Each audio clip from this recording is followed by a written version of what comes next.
Bismillahirrahmanirrahim. Assalamualaikum warahmatullahi wabarakatuh.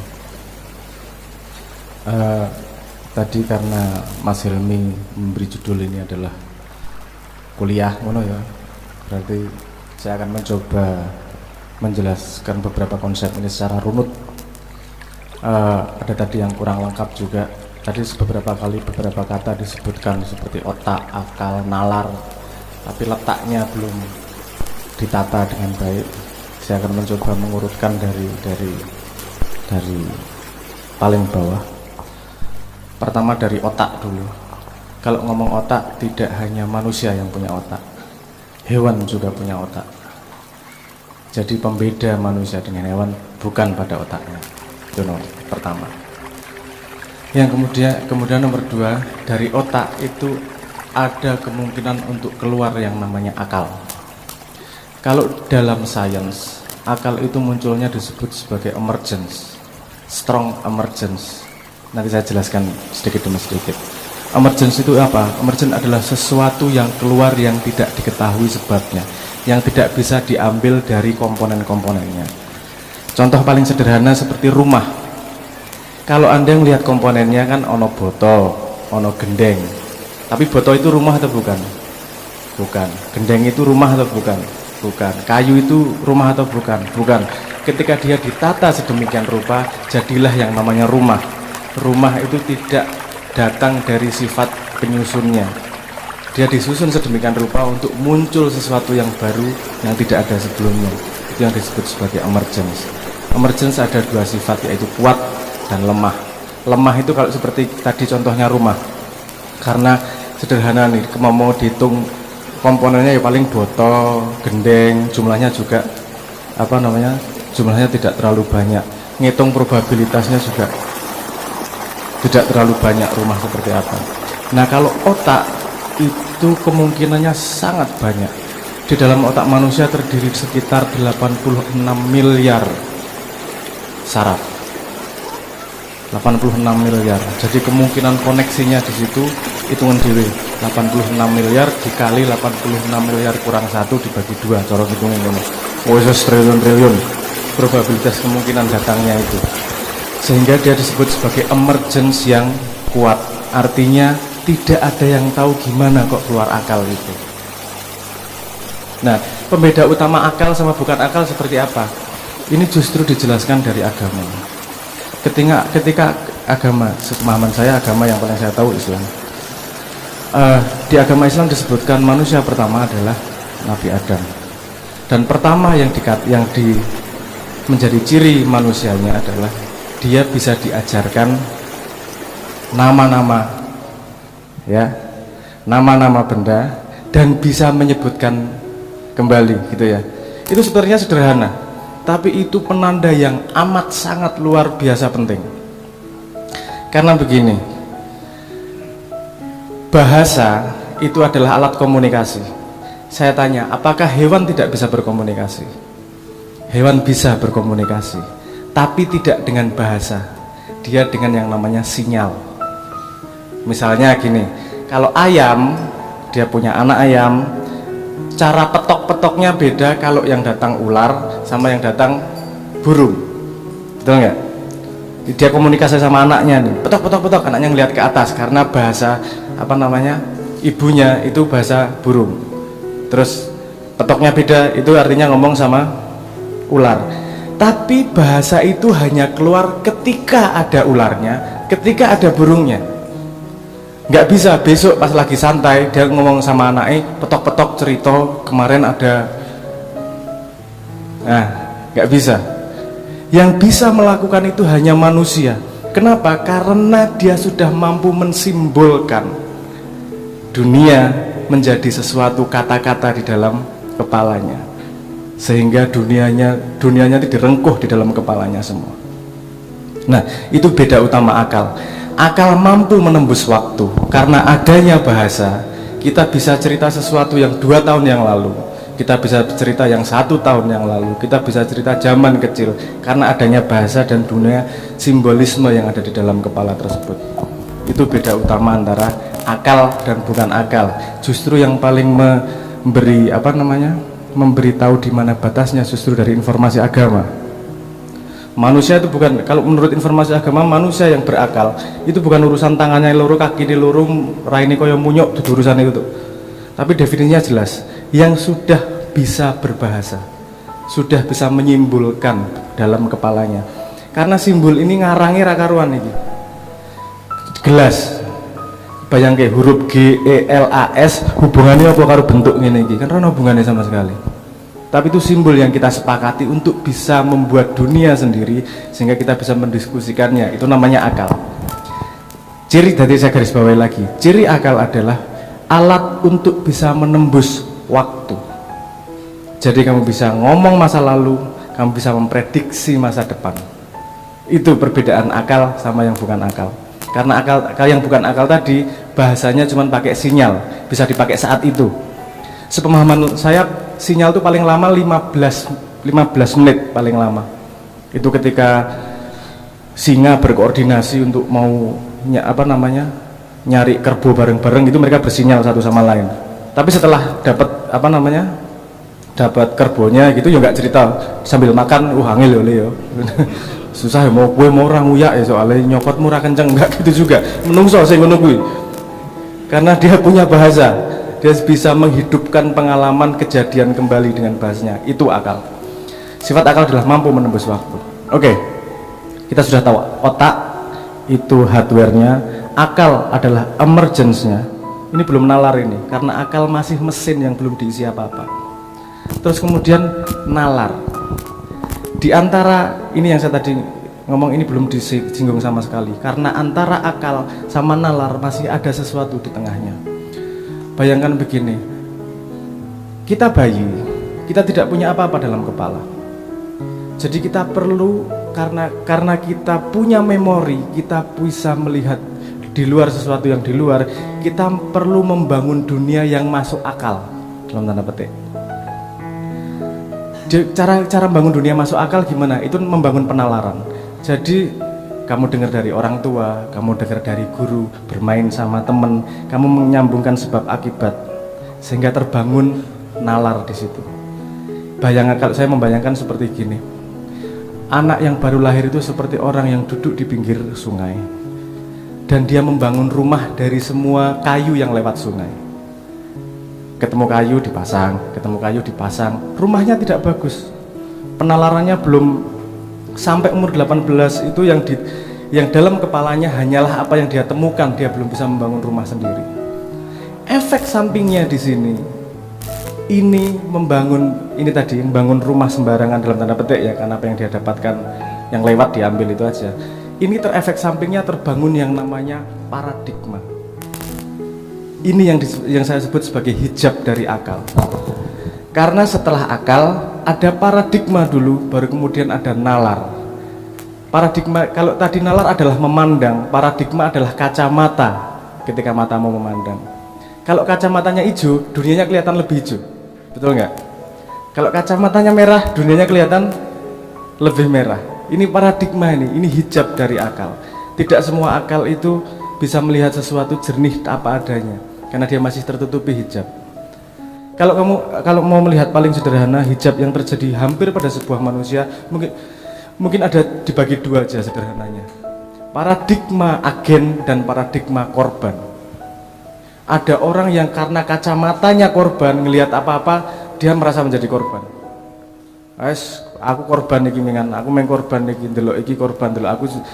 Jadi dia membangun dunianya, dunia di dalam kepalanya di mana dirinya adalah korban. Ada paradigma lain yang disebut sebagai agen. Dia melihat dunia sebagai kesempatan. Nah, kalau melihat sesuatu, aku iso ngopo ki, bukan melihat dirinya sebagai korban. Paham maksud saya? Jadi dua paradigma itu akan sangat berbeda membangun penalaran manusia terhadap apa yang dia lihat. Jadi yang dicari manusia, karena manusia sudah diberi akal, sudah tanpa sengaja membangun nalar, tanpa sengaja membangun paradigma. Paradigma ini adalah rumah yang sembarangan ini tadi. Jadi sepanjang hidupnya karena pengetahuannya tambah banyak, rumahnya ini harusnya dibongkar. Jadi lebih baik lagi. Dia kemarin belum ketemu kayu yang bagus, dia cari yang bagus untuk membangun rumahnya agar lebih baik. Jadi terus berkembang. Kemampuan yang paling susah dari manusia adalah melepaskan kacamatanya. Jadi melihat dunia apa adanya, bukan dia sebagai korban ataupun bukan dia sebagai agen, tapi melihat dia sebagai pengamat dunia dulu. Kalau sudah diamati, baru kemudian tahu, bisa membaca sebab akibat. Oh, gini sebab akibatnya. Setelah itu gunanya buat apa membaca sebab akibat? Nih, tadi sifat akal adalah mampu menembus waktu. Ketika dia melihat sebab akibat, kemudian dia menggunakan akalnya untuk menata itu sedemikian rupa agar terjadi di masa depan seperti yang dia inginkan. Paham maksud saya enggak? Misalnya gini, sekolah ki enak ora? Kalau Anda tanyain dari anak SD sampai SMA, saya yakin enggak ada 10%, enggak ada 10% yang ngomong sekolah enak itu. Mesti kalau ada pilihan milih nggak sekolah. Tetapi kenapa kemudian orang masih mau kuliah dan mau belajar? Karena pada posisi itu dia paham bahwa dia mengorbankan waktunya hari ini untuk belajar demi masa depan. Itu kemampuan manusia, bisa melakukan segala sesuatu untuk proyeksi masa depannya. Nah, jelas ya tadi gambarnya ya, ada otak, mengeluarkan akal, membangun nalar, efek sampingnya membangun hijab yang namanya paradigma itu tadi. Paradigma bukan dibuang, karena tanpa paradigma kita nggak bisa hidup juga. Akan terlalu chaos dunia tanpa paradigma. Tapi paradigmanya harus daulat dibangun sendiri. Demi apa? Demi membangun masa depan yang bisa kita pandang, karena kemampuan kita segitu. Fungsi agama di mana? Fungsi agama adalah memberi kamu perilaku-perilaku agar masa depannya lebih baik ribuan tahun ke depan. Karena kita nggak mampu ngelihatnya. Kita ngelihatnya mampunya cuma 10 tahun, 5 tahun. Kita nggak mampu ngelihat 25 tahun. Misalnya gini, kenapa agama melarang mencuri? Mungkin sekarang ini ditertawakan, mencuri ya buruk kok. Tapi coba lihat, kita melihat tidak dengan paradigma Islam. Kita melihat dengan sebab akibat. Kalau dalam sebuah peradaban, dalam sebuah kumpulan manusia, mencuri itu boleh. Semua orang akan mencuri, karena mencuri itu lebih mudah daripada memproduksi. Kalau dalam peradabannya semua mencuri, lama-lama peradabannya akan mati, karena tidak ada yang memproduksi. Saat itu orangnya mungkin tidak tahu, makanya perlu diberi peraturan-peraturan. Kamu nggak boleh gini, nggak boleh gini. Sebenarnya untuk apa? Memastikan masa depanmu yang kamu sendiri tidak bisa melihat dengan akalmu. Walaupun akalmu bisa melihat masa depan, tapi nggak bisa melihat sejauh itu. Sepemahaman saya, tingkatnya Nabi itu bisa melihat sampai ribuan tahun. Kenapa yang diurusi manusianya? Kok bukan nggak bangun sistem negara? Saya balik lagi konsepnya. Ini yang disebut sebagai emergence. Saya kasih contoh sedikit. Semut itu satu populasi sekitar 1,5 juta. Anda di sana melihat penataannya luar biasa, bener nggak? Sing jadi pekerja-pekerja, sing ngurusi ratune, sing jadi petani, jadi tentara, sedemikian rupa rapinya sampai peradaban itu berjalan dengan baik. Anda tanyain satu ekor semut, ada yang paham nggak cara natanya? Ada presidennya nggak? Ada perdana menterinya enggak? Ono menteri tenaga kerjanya ora yang membagi pembagian kerja segitu banyak? Tidak ada satupun. Tapi kenapa terjadi penataan itu? Karena masing-masing semut setia menjadi dirinya sendiri. Menjadi semut, setia menjadi dirinya. Sesederhana itu. Akan terbangun sebuah sistem yang luar biasa yang semut sendiri nggak paham. Itu yang pengen dicoba dibangun oleh agama. Kamu gak usah mikir yang gede-gede. Kalau kamu secara pribadi melakukan seperti yang dibayangkan oleh agama, agama memastikan kamu puluhan tahun ke depan, ratusan tahun ke depan kamu tidak membahayakan society, kamu tidak membahayakan anak cucumu. Untuk urusan 5 tahun, 10 tahun pikiran ramah masalah. Asal tidak melanggar yang ratusan tahun, pasti akan menuju lebih baik.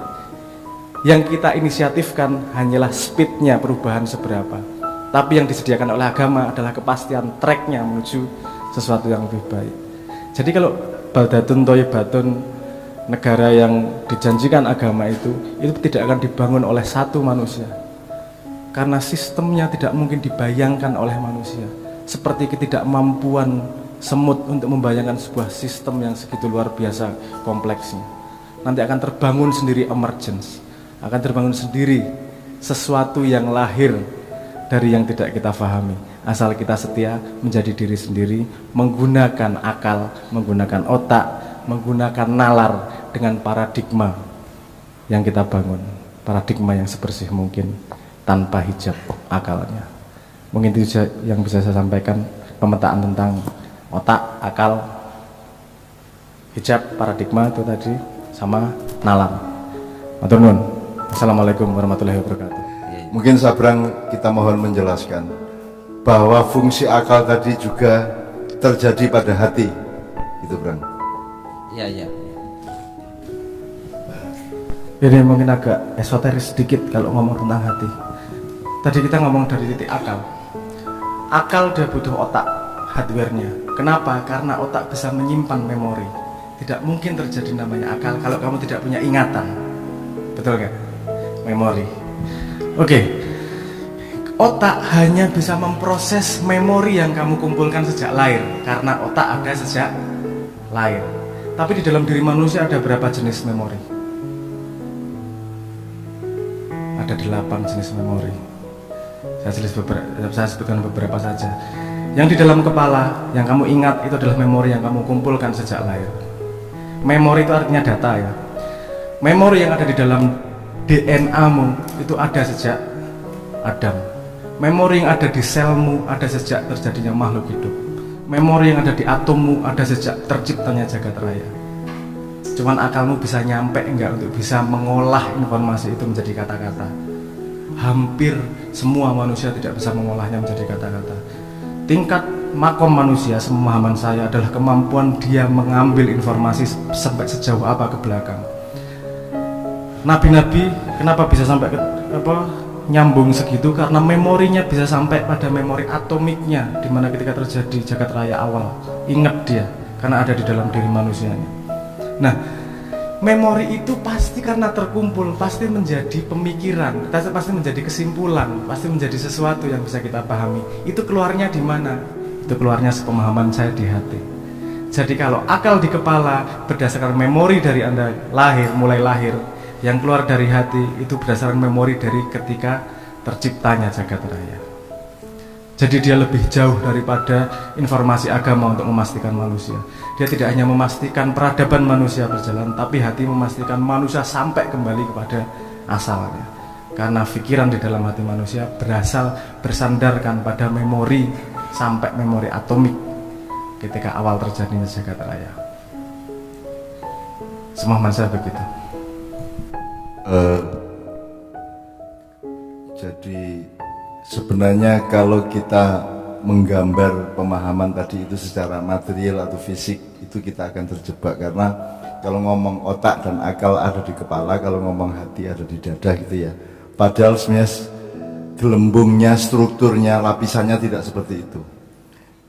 Dan itu bisa dijelaskan dengan bahwa muatan memorinya itu berbeda.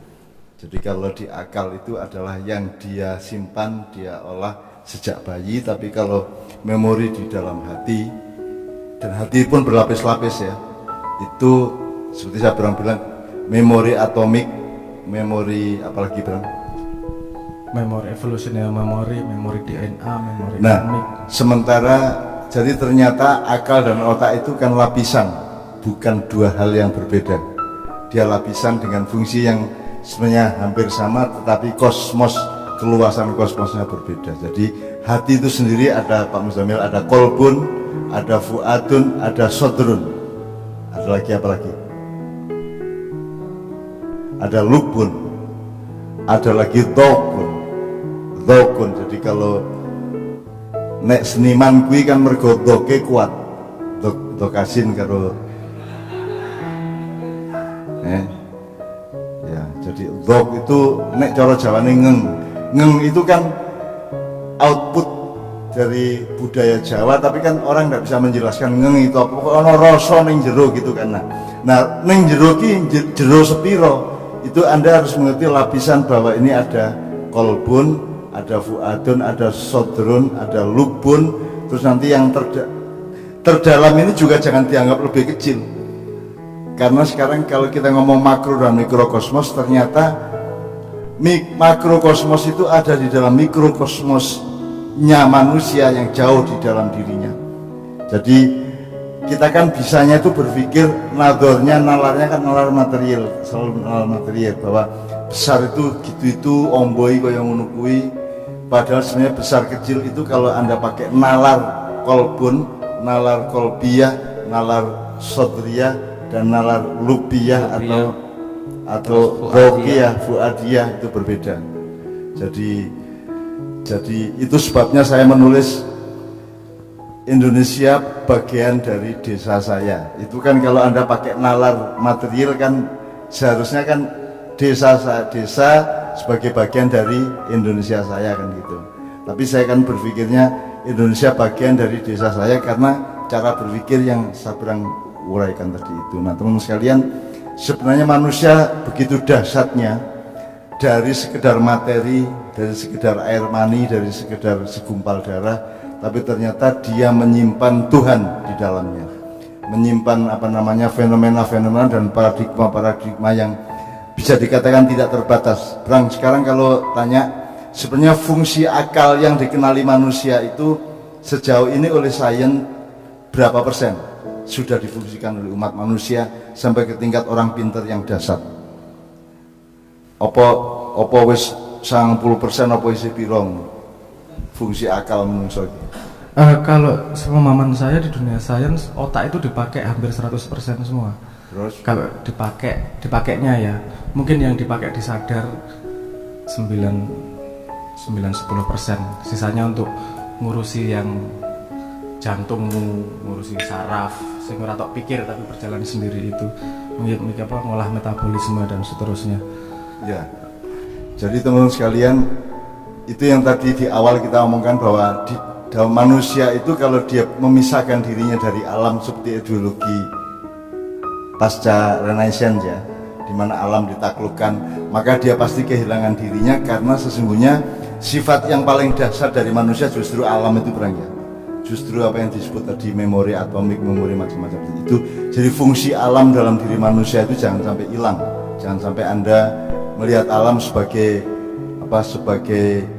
sesuatu yang lain dari dirimu. Dia adalah bagian dari dirimu dan bahkan bagian yang paling dasar dari dirimu.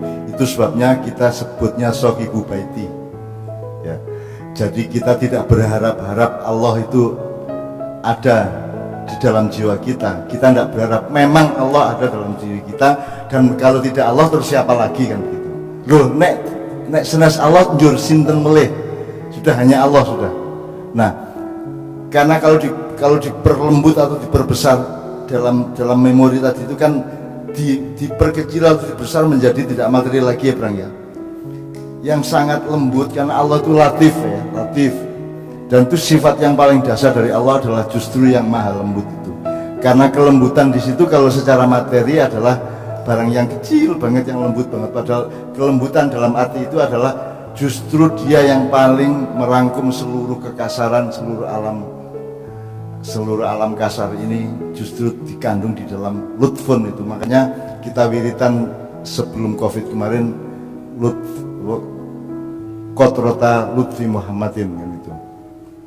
Nah kemarin kita wirid yang di Madura itu Pak, Pak Khotama Sulaiman Al-Lisan itu ya. Kemarin saya bikin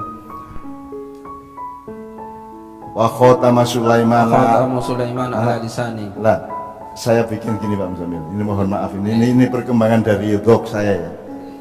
Wa khotama Sulaimana ala wujudi wa sauta Dawuda fi lisani ya, wa nura Yusufa fi wajhi wa lutfa Muhammadin fi huduri gitu.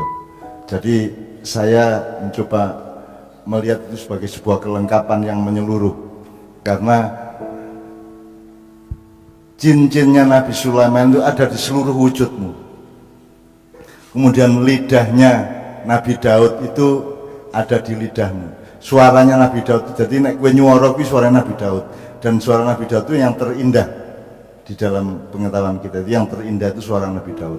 Kemudian cahaya wajahnya Nabi Yusuf ada di memancar dari wajahmu, dan kelembutan Rasulullah SAW itu tampil di setiap kehadiranmu.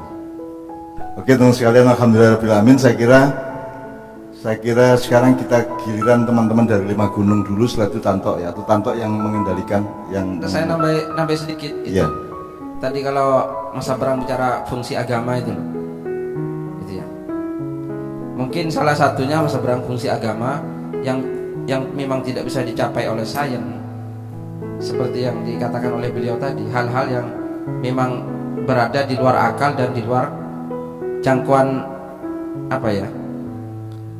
observasi akal, dan itu yang menginformasikan agama. Salah satu contoh malaikat, Mas Abraham. Sains tidak akan bisa tahu malaikat, gitu ya. Padahal, dan itulah yang dikatakan pertama kali oleh Allah Ta'ala, justru dialog antara Adam dan malaikat. Nah, malaikat itu siapa? Gitu ya. Ini gak bisa ditangkap oleh saya kira. Dan malaikat ini ada. Jadi Pak Muzamil, saya ingat anak saya waktu pertama kita rayu-rayu untuk sekolah TK di sini, rumahnya waktu itu, sekolahnya di Kasihan. Itu sekian kali dia selalu minta pulang, terus ketika akhirnya mau sekolah, pulang ke sini dia langsung nabrak saya. Ya, jane agama iku ngopo toh gitu. Dia, jadi pertanyaannya menyakitkan hati lah. Dengan kalimat Jawa, jane agama iku ngopo toh? Agama itu penting po ngono kuwi. Itu pertanyaan anak saya umur 5 tahun. Terus saya menjawab dengan spontan, ternyata seperti jawaban Sabra dan Pak Muzamil. Ngene lho, kowe iki ngerti sembarang, ning akeh sing kowe ora iso ngerti. Sing kowe ora iso ngerti kuwi apa nganggo mripatmu, apa nganggo utekmu, apa nganggo atimu, sing kowe ora ngerti kuwi dikandani Gusti Allah lah. Gusti Allah ngandani kuwi jenenge agama. Itu jawaban saya waktu itu. Kowe ora iso kowe ndelok 100 tahun meneh. Wis pokoke lakonono iki wae. Wis salat 5 waktu, aja nglarani tanggamu, aja ngeplak anakmu, aja ngerabi bojone wong, sak piturute ngono wae. Pokoke kowe lakonono kuwi, engko kowe tekan masa depan ilahi rajiun dengan selamat, kan gitu. Nah itu fungsi agama, karena ilmu pengetahuan tidak akan bisa memberi rekomendasi sampai seperti itu. Saya tidak menyimpulkan penting atau tidak penting, cuma saya katakan yang kamu tidak mampu menjangkau itu dikasih tahu sama Tuhan. Nah, Tuhan ngasih tahu itu namanya agama, kira-kira seperti itu. Itu tentu banyak sekali. Itu pun tidak semua dikasih tahu. Al-Quran itu informasi yang sangat lengkap. Dia hidayah, bukan teks, bukan kalam saja, tapi dia hidayah. Jadi kalau hidayah itu ada yang memerlukan kata dan bahasa, ada yang tidak memerlukan. Allah kan tiap hari berwahyu kepada Anda, kepada siapa saja, tidak berhenti. Rumangsamu Gusti Allah pensiun bar Kanjeng Nabi nyodek ya pensiun wis aku datang kayak orang kayak wahyu meneh. Orang ngomong seperti ini, Mas, rumangsamu sing bimbing sapa? Sing bimbing sapa? Makanya kalau bisa kita tuh minta kepada Allah agar supaya kita itu mahfud, kita itu terbimbing, bahasa muhtadi ya Pak ya, supaya kita itu selalu terbimbing oleh Allah. Jadi melangkah kemanapun, ngapain aja, ngomong apa aja itu dibimbing terus dan dikasih tahu terus secara otomatis gitu ya, secara metik gitu ya, orang nganggo Versnellen. Termasuk Anda main sepak bola rumangsamu, saya ingat ya, Gerd Müller itu striker Jerman tahun 74. Itu Piala Dunia finalnya Belanda lawan Jerman. Waktu itu Belanda sangat hebat karena ada Johan Cruyff ya, yang menciptakan total football itu. Nah, Jerman backnya Paul Breitner, kemudian salah satu strikernya namanya Gerd Müller. Gerd Müller itu memasukkan 1 gol sehingga Jerman juara. Itu hanya 1/10 detik keputusan yang menurut saya itu hidayah. Gimana dia tiba-tiba belokkan badannya sekian derajat, kemudian dia salto membalik sehingga bolanya masuk. Dan itu ide seperti itu tidak bisa intelektual tidak bisa. Itu ide hidayah, itu namanya momentum hidayah. Nah, sebenarnya manusia itu yang paling dibutuhkan adalah momentum hidayah itu. Oleh karena itu dekat-dekatlah sama subjek yang memberi hidayah, supaya setiap kali kita mengalami apa-apa dan memutuskan sesuatu itu sebenarnya bukan keputusan kita, tapi keputusan yang memberi hidayah kepada kita. Kira-kira gitu ya. Merespon ini tadi tentang penalaran bahwa ini petanya menurut saya rada perlu dijelaskan lagi tentang paradigma dan penalaran itu tadi. Kenapa saya mengatakan bahwa setelah akal ada paradigma baru kemudian ada penalaran?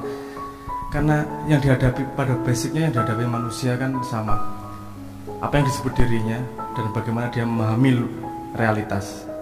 Tidak ada satupun manusia di muka bumi yang bisa mengklaim bahwa pemahaman dia tentang realitas itu benar. Makanya dia perlu paradigma. Paradigma itu membangun narasi dari realitas.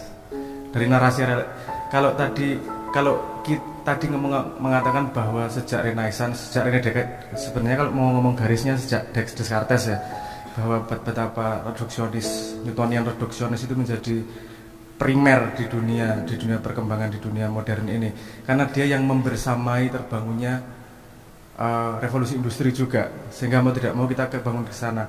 Tapi itu juga harus bisa memisahkan bahwa itu sebuah narasi realitas, bukan realitas, narasi realitas. Kita perlu narasi realitas karena kita hanya punya itu menghadapi dunia. Dunia tidak pernah ngasih skor yang benar yang mana. Jadi paradigma kemudian membangun nalar itu berdasarkan pada narasi realitas yang kita pegang. Nah, narasi realitas kan punya kotaknya sendiri nih. Semua narasi realitas sifatnya pasti sama.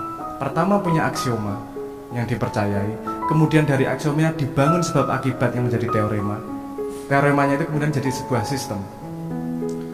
Ya, urutannya pasti begitu. Agama, jadi tidak bisa kita membandingkan antara agama sama sains. Karena itu dua narasi realitas yang sama sekali berbeda, aksiomanya berbeda, teoremanya berbeda, memandang dunia juga berbeda. Nah, ini yang saya sering agak komplain ini misalnya, bagaimana membuktikan agama dengan sains? Itu menurut saya, saya ngomong bodoh itu. Itu karena memang itu kamu loncat narasi realitas itu. Yang perlu kita pahami bukanlah tentang benar salahnya antara satu dua itu, tapi fungsional utamanya terhadap dua itu, utilitarinya seperti apa. Kalau kemarin saya nulis pas ada polemik sains itu, saya sempat menjelaskan bahwa narasi realitas yang disediakan sains itu bersandar pada apa yang dia ketahui. Dia tidak mungkin membangun teorema berikutnya tanpa ada sandaran teorema yang dia ketahui. Itu sifatnya terlihat jelas pada dunia matematika, karena matematika jadi sandaran utama sains yang lain. Kalau dunia narasi realitas agama bersandar pada yang dia tidak ketahui, sehingga aksiomanya adalah syahadat. Saya percaya tidak Tuhan selain Allah, percaya, bukan pembuktian. Kalau dia sudah sebagai sifat aksioma itu tidak sebuah informasi yang tidak bisa dibuktikan kebenarannya. Bahkan sains juga menggunakan aksioma. Aksioma sains banyak sebenarnya. Tapi yang paling sederhana yang bisa dilihat aksioma sains adalah metode ilmiah. Semua sains pasti pakai metode ilmiah. Dan tidak ada yang bisa membuktikan bahwa metode ilmiah itu adalah benar. Bahkan metode ilmiah tidak bisa membuktikan bahwa metode ilmiah itu benar. Tapi nggak usah ngomong benar salah, efektif enggak? Gitu aja. Manfaat atau tidak, kan gitu. Kalau kita ngomong sains, misalnya kita mau memprediksi bagaimana membangun rumah dengan sains, itu cukup efektif, gunakan saja, no problem. Walaupun dia tidak efektif untuk perakiraan cuaca. Kalau anda, aku iseng sih aku, coba anda catat dalam setahun perakiraan cuaca, yang benar 30% cuman kok. Sains tidak berhasil juga di dunia itu karena chaos teori di situ. Tapi agama bukan menyediakan pada prediktif itu. Agama menyediakan jauh lebih panjang. Salah satunya, contoh paling sederhananya adalah sains tidak punya teorema apapun terhadap dunia setelah kematian. Padahal agama pada narasi realitasnya sangat ngomong bersandar kepada dunia setelah kematian. Nah, menurut saya nggak perlu diperbandingkan, efektif aja. Dan efektif mana yang paling bisa digunakan. Dan memang aksioma agama adalah percaya, bukan proof. Yang dia perlu buktikan adalah koherensi di dalam sistem itu, bukan korespondensi terhadap sesuatu yang di luarnya. Sains sendiri tidak berani pakai korespondensi. Sains sekarang pakai koherensi. Dia pakai korespondensi nggak mau. Bahkan dia nggak berani ngomong saya menjelaskan real world, nggak berani. Sains hanya menjelaskan, saya berani menjelaskan dunia yang bisa saya amati. Jadi kalau orang Indonesia menalar, menurut saya semua orang Indonesia punya nalarnya. Cuman narasi realitasnya kisruh. Narasi realitasnya itu tidak ngambil satu aksioma, tidak mengambil satu sistem, semua sistem diambil dan tidak tahu limitnya, dicampur dari siji, jadi panganannya ra cetha. Iki jane kan ndelok saka ngendi to posisine? Arep ndelok saka sains, apa arep ndelok saka agama? Kuwi urusan utilitariannya, debat kebenarannya atau debat fungsionalnya, utilitariannya atau di mana. Nah, menurut saya ketidaknalaran Indonesia adalah meta tidak nalar. Artinya meta tidak nalar, dia tidak memahami apa itu nalar sendiri untuk bisa mendefinisikan nalar. Nah, ngomongin begini, gue takon nalar apa ya, gue meng waton melaku kok. Tadi tuh bangun rumah berdasarkan apa kayu yang kentir di sungai aja. Ono kayu kentir tak dadek ke omah, dadi omahe cara karuan. Atape cara Eropa, fondasine cara Jawa, temboke cara Islam, bahwa kemudian rumahnya ora cocok ya jadi ambiar ya make sense gitu. Ini ada yang kita proyeksikan ke Pak Muzamil. Jadi paradigma sains dengan paradigma agama itu dua hal yang boleh dikatakan bertentangan. Yang satu dasarnya adalah setahu saya, satunya lagi adalah yang saya tidak tahu, yang Allah kasih tahu. Nah, sekarang Pak Muzamil, tafsir Quran itu masuk sains apa agama? Sains. Sains kan? Ya, sains. Nah, tetapi kan selama ini tafsir Quran dianggap oleh penafsirnya sendiri pun oleh kebanyakan ulama sebagai bagian dari agama. Padahal dia bagian dari sains yang paradigmanya berbeda. Dan kalau ngomong paradigma atau nalar itu yang disebut untuk bisa melihat dengan untuk bisa nalar itu kan tergantung kacamatanya, paradigmanya itu. Nah, jadi sekarang kembali ke istilah Sabrang yang dulu, jarak pandang, sudut pandang, sisi pandang dan seterusnya. Nah, Renaissance adalah satu revolusi berpikir dengan jarak pandang tertentu dan sudut atau sisi pandang tertentu. Jadi kalau yang saya tahu, Renaissance itu adalah revolusi kecerdasan akal manusia di bidang materialisme. Jadi maka hasilnya adalah manusia dengan peradaban yang mereka sangat cerdas untuk hal-hal yang sifatnya material. Jadi kon golek duit cerdas banget, kon berbuat buruk cerdas banget, kon nyolong pinter banget. Tapi begitu berbuat baik, berbuat agak benar, berbuat agak apa ya, koheren, menjaga koherensi antar manusia, itu kita bodoh luar biasa. Jadi orang sekarang itu pinter-pinter asal untuk jahat dan untuk rakus, Pak. Gampangannya gitu lah kalau bahasa saya. Angger nggo rakus pinter banget. Nek nggo hemat karo dinggo waspada bodoh banget. Jadi makanya ketidakwaspadaan sangat tinggi sekarang. Jadi saya coba elaborasi di antara dua pembicara tadi. Jadi menurut saya intinya sekarang kita ini belajar untuk menentukan nador kita. Nador itu artinya menentukan lah gue arep ndelok srengenge iki ngene apa ngene. Nek ngene kan srengenge kalah gede karo dirijimu. Kan begitu. Nah, ini yang namanya paradigma, ini yang namanya nador kan itu. Nah, jadi teman sekalian, mudah-mudahan ini semua akan membuat kita menjadi lebih seimbang, lebih akurat, lebih tepat, lebih siratal mustaqim. Pak Mustafa tadi memiliki doa kita sehari aja istinas siratal mustaqim, bukan iklamil ilmi atau jadi bukan ya Allah berilah aku ilmu, berilah aku pengetahuan, enggak, tapi tunjukilah, hidayahilah aku jalan yang lurus. Nah, jalan yang lurus itu milih bojo tepat, mangan jam piro tepat, mangan opo tepat, ngono iki siratal mustaqim. Jadi kowe keputusanmu setiap hari itu tepat, akurat untuk kemaslahatan dan keseimbangan hidupmu kan begitu. Nah, Saya kira Aku lah nambah sedikit. ya, ya, Nambah sedikit. ya. Sedikit mawon. Ini mungkin rada melebar sedikit, tapi saya ingin agar nambah sudut pandang ini tadi. Saya sebenarnya kalau mau ngomong bahwa modern itu murni buruk karena pengen buruk, itu enggak juga. Mereka karena ketidaktahuannya, karena nggak pegangan. Sebenarnya itu cuman koyo banyu sing diirigasi. Ini cuman tabrakan dua hal nih. Kalau mau melihat kenapa modern keadaannya jadi rakus, seperti yang dibicarakan Simbah tadi, rakus, rebutan, pinter sikut-sikutan dan seterusnya. Ini hanya berakar dari yang disebut serotonin sistem di dalam tubuh manusia dan semua makhluk hidup yang ada di bumi, hampir semua. Jadi setiap makhluk yang bergerak itu pasti berkompetisi satu sama lain. Kompetisi orang pengen mati paling sederhana. Ketika ada sebuah parameter yang ditangkap, setujui bersama kita pakai, pasti kompetisi terjadi di situ. Kalau Anda ngurut, kompetisi kekayaan terjadi ketika sudah ditemukannya currency. Ketika ada standarisasi terhadap jumlah resources yang dimiliki manusia, kemudian jadi bahan kompetisi. Hierarchy of dominance-nya terjadi. Hierarki saling mendominasi satu sama lain itu.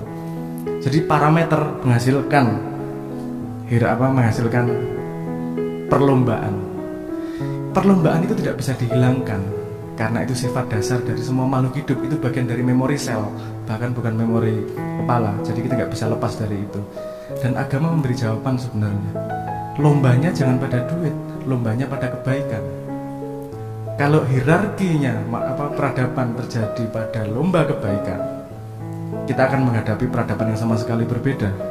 Safrikul Wairat, berlomba pada kebaikan. Kita tidak akan menghadapi hal yang seperti ini karena naluriah hierarki itu karena pertarungan dominasi itu terjadi dari lobster sampai menungso, mesti kira iso ngopo-ngopo kowe. Hierarki itu sifat dasar dari diversity. Nek wis berbeda, orangnya berbeda, kita tidak ada yang sama, pasti terjadi hierarki. Tinggal golek parameter. Dhuwur-dhuwuran, ono sing paling dhuwur, ganteng-gantengan, sing nyekel mic paling ganteng. Kan mesti jadi ada hierarki yang jelas, tinggal parameternya apa kan gitu.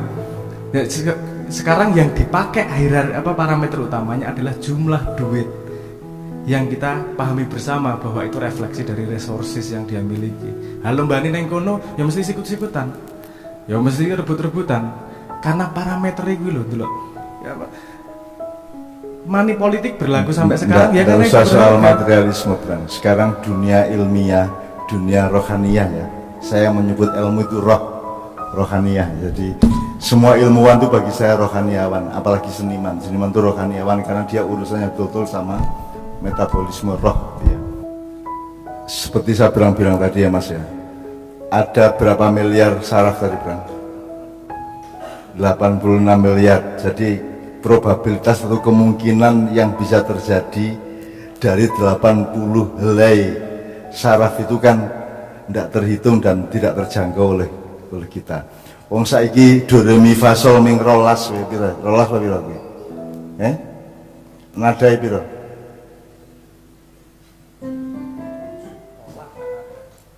7, terus ada minor-minornya, ada bass-bassnya kuwi. Ya.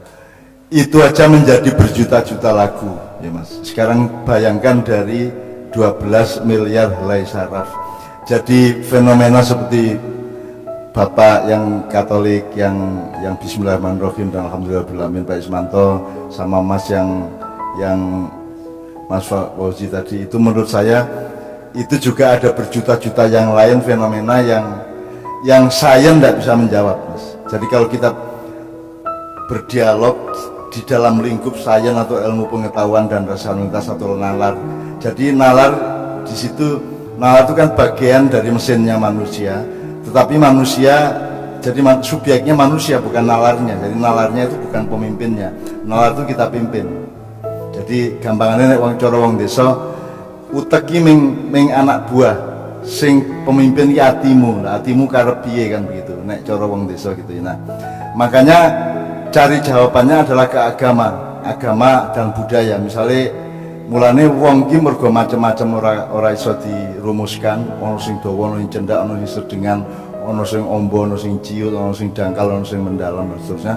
Maka kita diberi bekal, misalnya andap asor, waspodo, eling dan waspodo.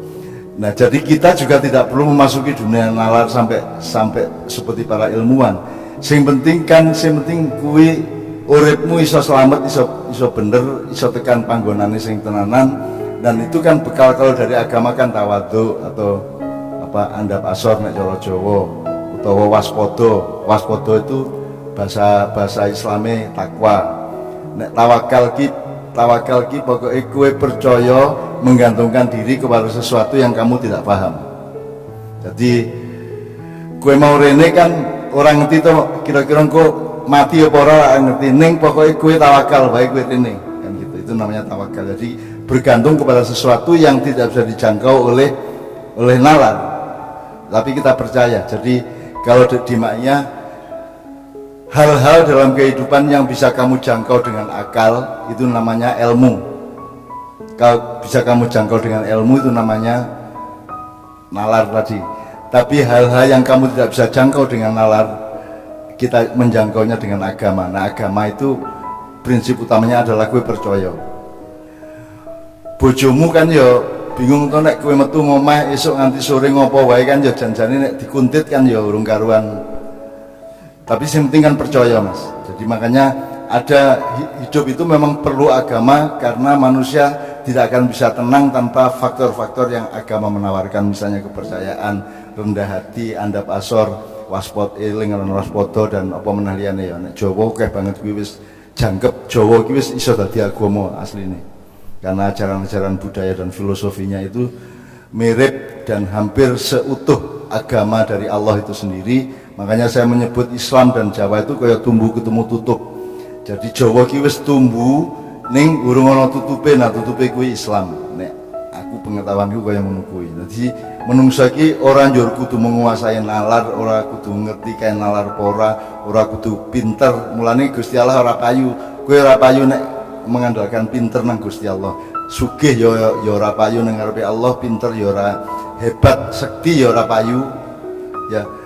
Yang laku di depan Allah adalah kesetiaan dan kerendahan hatian, tawadhu. Makanya puncak dari Islam adalah sujud. Jadi